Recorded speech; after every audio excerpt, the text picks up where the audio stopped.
अस्सलाम वालेकुम दोस्तों, welcome to my YouTube channel. दोस्तों, आज हम अपने इस वीडियो में जानेंगे maturity date of LC payment कि मैच्योरिटी क्या होती है एलसी में और इसको कैसे कैलकुलेट किया जाता है, कब डॉक्यूमेंट मैच्योर हो जाता है, जब इसकी पेमेंट अदा करना ज़रूरी हो जाती है।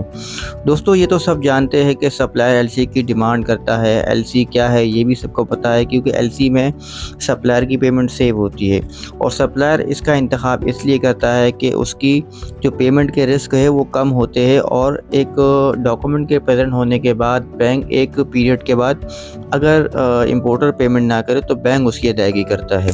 तो इसीलिए सप्लायर अपने आप को सेव करने के लिए एलसी का इंतखाब करता है।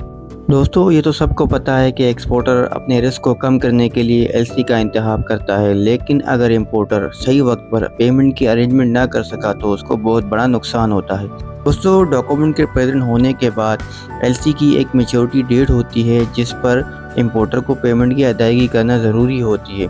अगर इंपोर्टर वक्त पर अदायगी नहीं करता तो फिर बैंक उस डॉक्यूमेंट के बिहाफ पर एक्सपोर्टर को पेमेंट करता है और इसके बदले में वो इंपोर्टर को मार्कअप चार्ज करता है और इसकी वजह से इंपोर्टर को बहुत बड़ा नुकसान हो जाता है।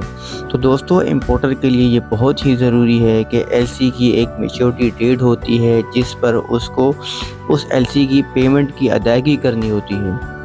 दोस्तों, ये मैच्योरिटी डेट क्या होती है और उसे कैसे कैलकुलेट किया जाता है, ये हम इस वीडियो में जानते हैं। दोस्तों, जब एक्सपोर्टर आपके बैंक में एलसी के डॉक्यूमेंट प्रेजेंट करवाता है तो सबसे पहले वो उस डॉक्यूमेंट की स्क्रूटनी करता है और जब उसमें कोई डिस्क्रिपेंसी नहीं निकलती तो आपको इन्फॉर्म करता है कि क्लीन एलसी के डॉक्यूमेंट प्रेजेंट हुए हैं तो आप इसकी फ़ंड्स की अरेंजमेंट कर दें।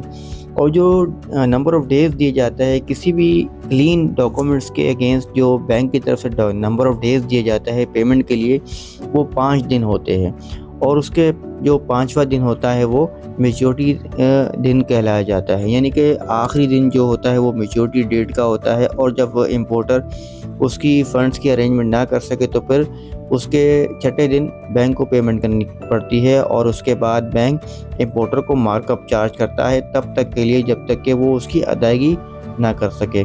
तो दोस्तों, क्लीन डॉक्यूमेंट प्रेजेंट होने के बाद जो मैच्योरिटी डेट होती है वो काउंट हो जाती है, क्योंकि उसके सिर्फ 5 दिन होते हैं जो इंपोर्टर को दिए जाते हैं और जो उसका आखिरी दिन होता है उसे मैच्योरिटी डेट कहा जाता है।